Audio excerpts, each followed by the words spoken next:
Good morning, everybody. So I just wanted to start this video off by giving a huge shout out to Robert. Robert just signed up with Everything Credit, and as you can see from this right here, he almost got scammed by Pinnacle. This is the email that he sent me. Another thing I want to point out is sorry for laughing, this guy's so dumb. So dumb.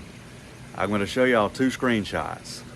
Now, the first one is him saying he adopted this cat, right?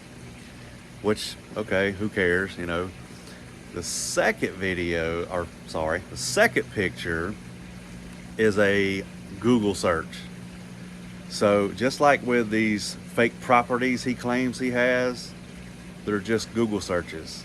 He searches for a nice property on Google, screenshots it, and then posts it on his community.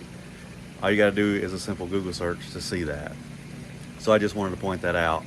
But again, huge shout out to Robert for signing up with Everything Credit. I'm glad you didn't get scammed. If y'all have any questions, leave them in the comments. Hope y'all have a great day.